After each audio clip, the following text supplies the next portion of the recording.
परिचय। मानवीय आवश्यकता की पूर्ति के लिए प्राकृतिक संसाधनों के प्रबंधन का चलन पूर्व वैदिक काल से ही रहा है। किसानों का सामाजिक तंत्र में उच्च स्थान था और गांवों का प्रबंधन उनके हाथों में था। जमीन, पानी और कृषि के लिए एक क्षेत्र की परिस्थितियों के अनुसार तकनीकी ज्ञान की आवश्यकता थी।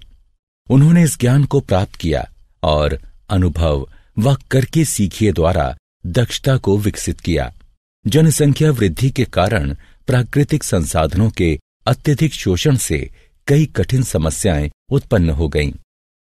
वनस्पति विनाश के परिणाम स्वरूप भूक्षरण, अनाच्छादन, मृदा अपवर्जन, भूस्खलन, बाढ़, दुर्भिक्ष और असंतुलित पारिस्थितिकी उत्पन्न हो गए हैं।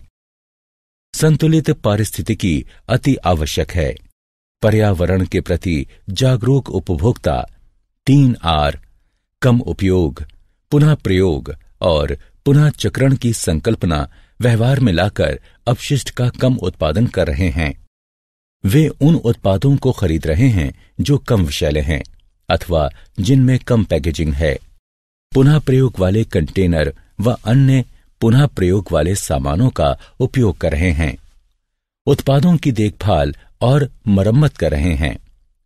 पुनः चक्रण कार्यक्रमों में भाग ले रहे हैं और पुनः चक्रण पदार्थों से बने सामान खरीद रहे हैं।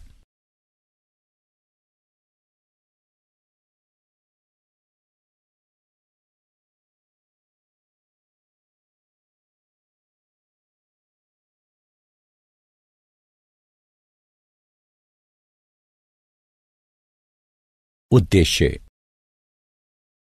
इस पाठ के अंत में आप निम्न करने में सक्षम हो जाएंगे: संसाधनों की आवश्यकता बताना, वनों के वितरण, वन्य जीवन और उनके चिरस्थायी प्रबंधन को समझाना, वर्षा जल संचय के तरीकों को बताना, जीवाश्म ईंधन जैसे कोयला और पेट्रोलियम के महत्व को पहचानना।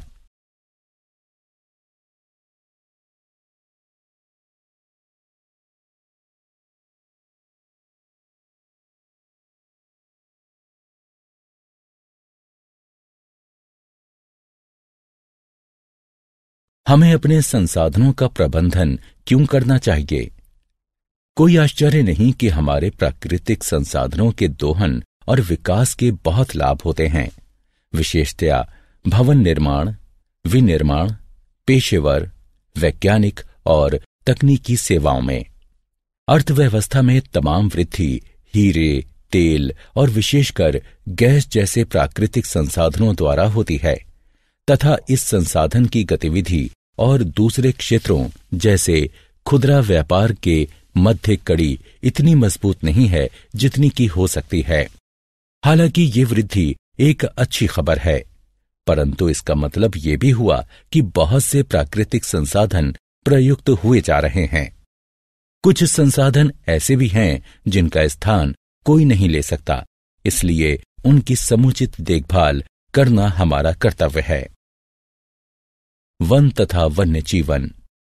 वनों की पारिस्थितिकी एक जटिल पारिस्थितिकी है जिसमें मुख्य रूप से वृक्ष हैं जो पृथ्वी पर जीवन के प्रारूपों की रक्षा करने के लिए एक अंतर्रोधी का निर्माण करते हैं। ये वृक्ष जो वनों के मुख्य क्षेत्र का निर्माण करते हैं, वे एक विशेष वातावरण का निर्माण करते हैं जिसका प्रभाव वनों में पाए जाने वाले पेड़ पौधों व जीवों पर पड़ता है। खाद्य तथा कृषि संस्थान FAO ने ऐसी भूमि को वन के रूप में परिभाषित किया है जिसमें 10% से अधिक वृक्षों का आच्छादन या समान भंडारण स्तर हो तथा क्षेत्रफल 0.5 हेक्टेयर से अधिक क्षेत्र हो। वृक्ष अपनी परिपक्वता पर कम से कम 5 मीटर की ऊंचाई पर पहुंचने में सक्षम होने चाहिए। कटिबंधीय तथा उष्ण कटिबंधीय क्षेत्रों में वन वनस्पतियों में तथा प्राकृतिक वनों में पुनः विभाजित होते हैं। प्राकृतिक वन वे वन होते हैं जो देसी वृक्षों से मिलकर बने होते हैं, न कि जानबूझकर पौधारोपण किए जाने से। पौधारोपण का अर्थ है वन रोपण या पुनर्वन रोपण की प्रक्रिया में पौधारोपण या तथा बीजों द्वारा वनों को खड़ा करना। भारत में उष्ण कटिबंधीय से लेकर शुष्क प्रकार तक लगभग 16 प्रकार के मुख्य वन हैं।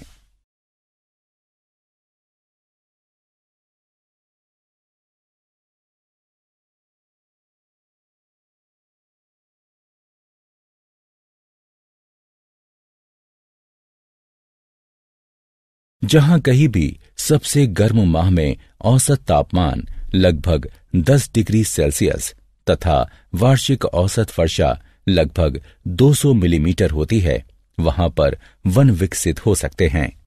ऐसी स्थितियों से ऊपर की स्थितियों वाले किसी भी क्षेत्र में अनगिनत प्रकार की वृक्ष प्रजातियां स्थायी प्रकार के विविध वन समूहों में पाई जाती हैं, जो वहां के पर्यावरण की विशिष्ट स्थितियों द्वारा निर्धारित होती हैं। वन कई प्रकारों में वर्गीकृत हो सकते हैं। इनमें से कुछ हैं टेंगा वन, देवदार तथा फरादी, शंकुधर तथा पर्णपाती वृक्षों वाले मिश्रित समशीतोष्ण वन, उपोष्ण वन तथा भूमध्यवर्ती वर्षावन।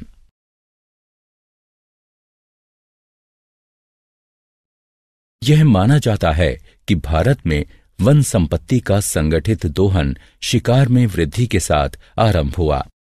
माना जाता है कि अशोक महान ने वनों तथा समस्त वन्य जीवों की रक्षा के लिए सर्वप्रथम वन उद्यान का गठन किया था। मुगल शासक सिद्धहस्त शिकारी थे तथा वनों में बहुत अधिक समय व्यतीत किया करते थे। अंग्रेजों के शासनकाल में आधुनिक प्रारूप में संरक्षण के प्रति पहला व्यवहारिक दृष्टिकोण अपनाया गया। उन्होंने संरक्षित वन खंडों की स्थापना केवल शिकार के उद्देश्य से की। हालांकि उनके इस कदम के पीछे कई अन्य कारण थे। इसने भूमि वर्गीकरण तथा वनों पर नियंत्रण के उद्देश्य को पूर्ण किया।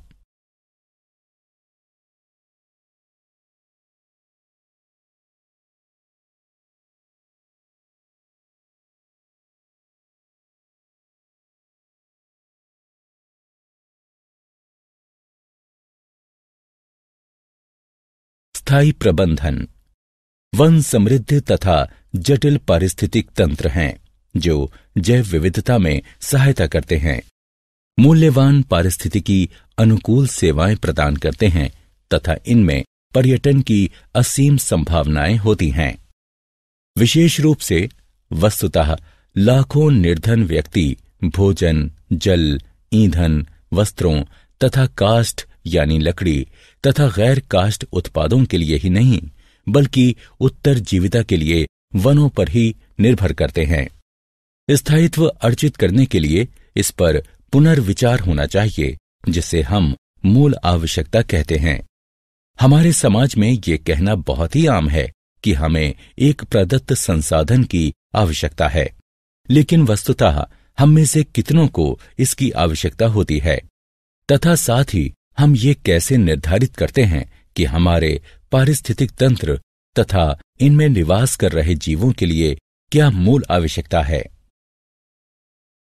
यह निर्धारित कर कि क्या चीजें मूल आवश्यकताओं का निर्माण करती हैं, संभवतया हमारे दैनिक जीवन में स्थायी प्रक्रियाओं को अनुकूल बनाने की सबसे बड़ी चुनौती है, क्योंकि आवश्यकताओं की परिभाषा क्षेत्रों से क्षेत्रों, गांवों से गांवों तथा यहां तक कि व्यक्ति से व्यक्ति तक भिन्न होती है।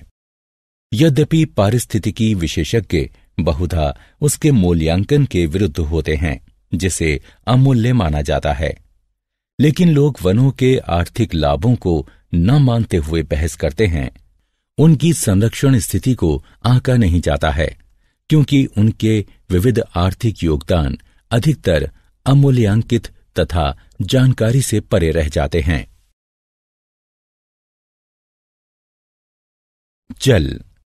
जल को सभी जीवों के लिए मूल आवश्यकताओं में एक माना जाता है। हम सभी जानते हैं कि यह हमें प्रभु का वरदान है। जल की प्राकृतिक रूप से पूर्ति वर्षण द्वारा होती है तथा यह महासागर में प्रवाह वाष्पीकरण तथा भूमि की उपसतह में रिसकर खो जाता है। हालांकि किसी सतही जल तंत्र के लिए वर्षा प्राकृतिक आगत है। तंत्र में जल की कुल मात्रा किसी भी दिए गए समय पर कई कारकों पर निर्भर करती है। इन कारकों में सम्मिलित हैं झीलों में भंडारण, गीले स्थान तथा कृत्रिम जलाशय। इन भंडारण इकाइयों के नीचे मिट्टी की स्थिति, वाटरशेड में भूमि की विशिष्टताएं, वर्षण का समय तथा स्थानीय वाष्पीकरण दर। इनमें से सभी कारक उस जल के अनुपात को भी प्रभावित करते हैं जो महासागर में प्रवाह के माध्यम से वाष्पीकरण तथा भूमि की उपसतह में रिसाव के माध्यम से खो जाता है।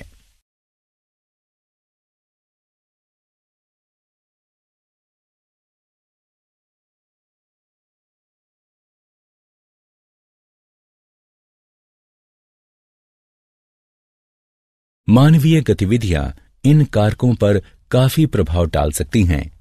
मानव बहुधा जलाशयों के निर्माण से भंडारण क्षमता में तो वृद्धि करता है तथा गीली भूमि को सुखाकर उसे कम भी कर देता है। मानव बहुधा क्षेत्रों में बाड़ लगाकर तथा धारा के प्रवाह को मार्गबद्ध कर चालू मात्रा तथा वेग में वृद्धि करता है।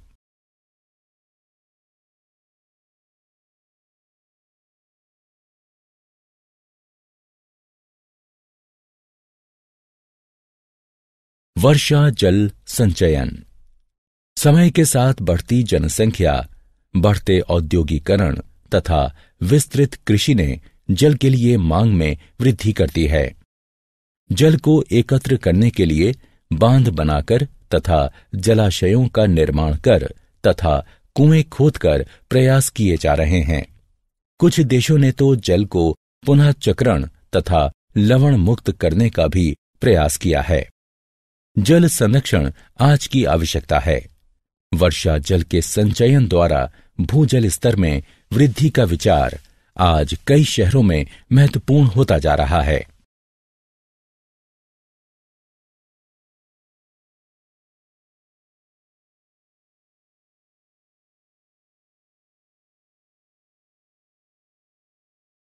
वनों में जल तेजी से भूमि में समा जाता है क्योंकि पेड़ पौधे इसे थाम लेते हैं।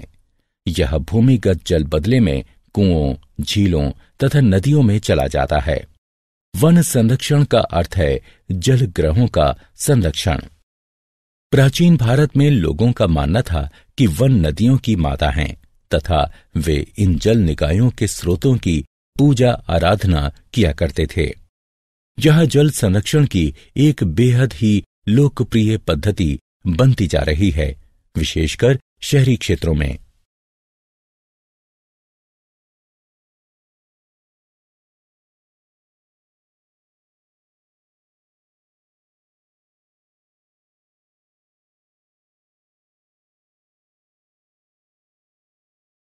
वर्षा जल संचयन से अर्थ है कि वर्षा के जल को भवनों की छतों पर एकत्र करना तथा इसे भूमि के नीचे बाद में प्रयोग के लिए भंडारित करना। यह न केवल भूमिगत जल के क्षरण को कम करता है बल्कि साथ ही कम होती जल तालिका में वृद्धि करता है तथा निरंतर जलापूर्ति में सहायता कर सकता है। वर्षा जल संचयन तथा कृत्रिम रिचार्जिंग आज बहुत ही महत्वपूर्ण मामले बनते जा रहे हैं। भूमिगत जल के स्तर में कमी व सागर के जल की प्रगति को रोकना अर्थात सागर के जल को भूमि की ओर आने से रोकना व वर्षा के मौसम के दौरान जल सतही जल का संरक्षण अत्यंत ही आवश्यक है।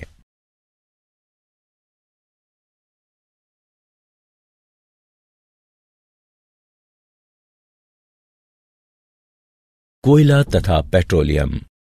कोयला पृथ्वी पर अब तक का सबसे प्रचुर जीवाश्म माना गया है। यह आवश्यक कार्बन होता है तथा यह मुख्य रूप से ज्वलनशील ईंधन के रूप में प्रयोग होता है।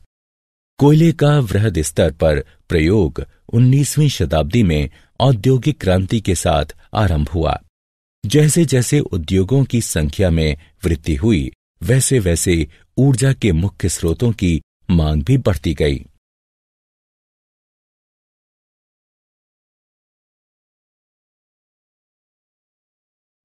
कोयला पौधों का उत्पाद है, मुख्यतः उन वृक्षों का जो कई हजारों वर्ष पूर्व मृत हुए थे। निचले क्षेत्रों में जल जमा होने से या ऐसे क्षेत्रों में जहां जल धीरे धीरे भरता था, मृत वृक्ष तथा पौधे उस प्रकार से अपघटित नहीं हो पाए जैसा कि उन्हें होना चाहिए था।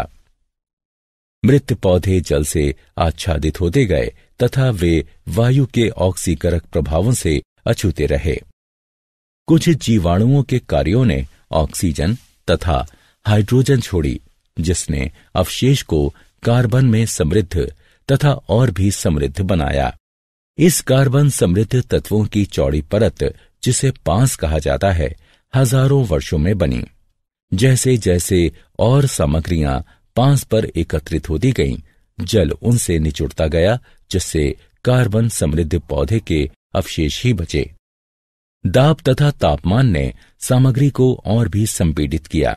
इसने कोयले की निर्माण प्रक्रिया में सहायता की, क्योंकि अधिक गैसें बाहर निकलीं तथा कार्बन के अनुपात का बढ़ना जारी रहा। यह कार्बन कई हजारों वर्षों में धीरे धीरे कोयले में कायांतरित हो गया। पेट्रोलियम पृथ्वी के आवरण के कुछ क्षेत्रों के उच्च संस्तरों में छिद्रयुक्त चट्टान संरचनाओं में पाया जाता है। पेट्रोलियम के ज्ञात संरक्षणों का अनुमान लगभग 1.2 ट्रिलियन बैरल माना जाता है, जबकि एक अनुमान के अनुसार यह 3.74 ट्रिलियन बैरल है।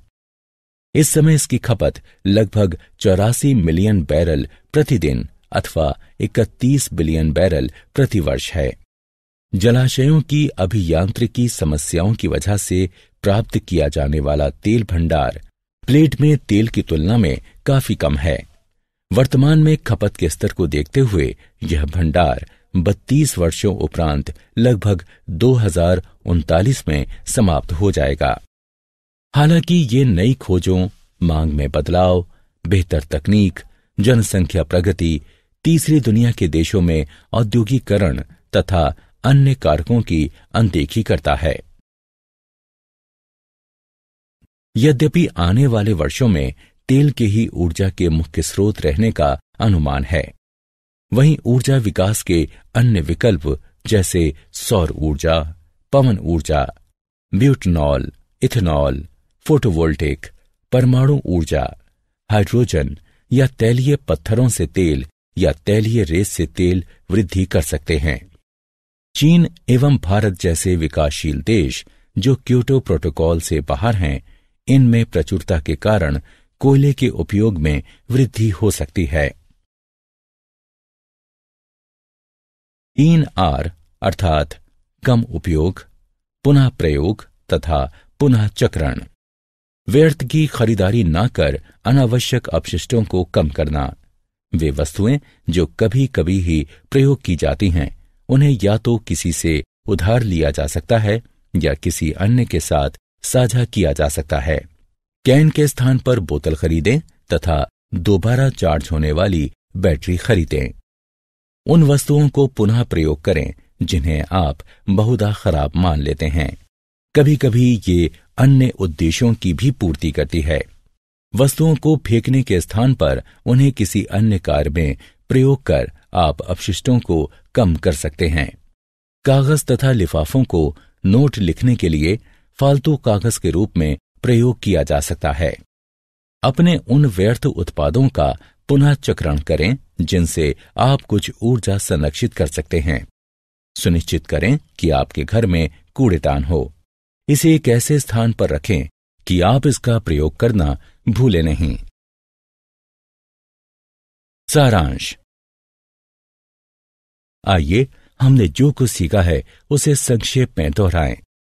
किसी भी अर्थव्यवस्था की अधिकतर प्रगति प्राकृतिक संसाधनों जैसे कि कोयला, तेल व गैस आदि से आती है। वन एक जटिल पारिस्थितिकी है जिसमें अधिकतर वृक्ष होते हैं जो जीवन के प्रारूपों की रक्षा करने के लिए एक अंतर्रोधी का निर्माण करते हैं।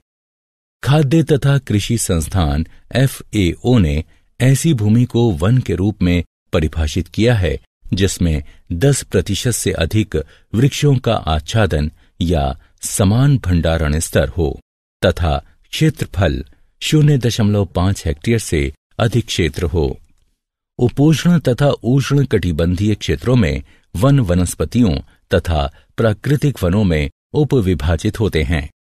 अशोक महान ने वनों तथा समस्त वन्य जीवों की रक्षा के लिए सर्वप्रथम वन उद्यान का गठन किया था। अंग्रेजों ने संरक्षित वन खंडों की स्थापना केवल शिकार के उद्देश्य से की।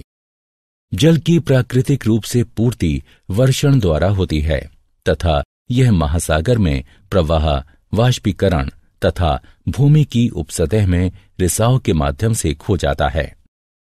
वर्षा जल संचयन से अर्थ है कि वर्षा के जल को भवनों की छतों पर एकत्र करना तथा इसे भूमि के नीचे बाद में प्रयोग के लिए भंडारित करना।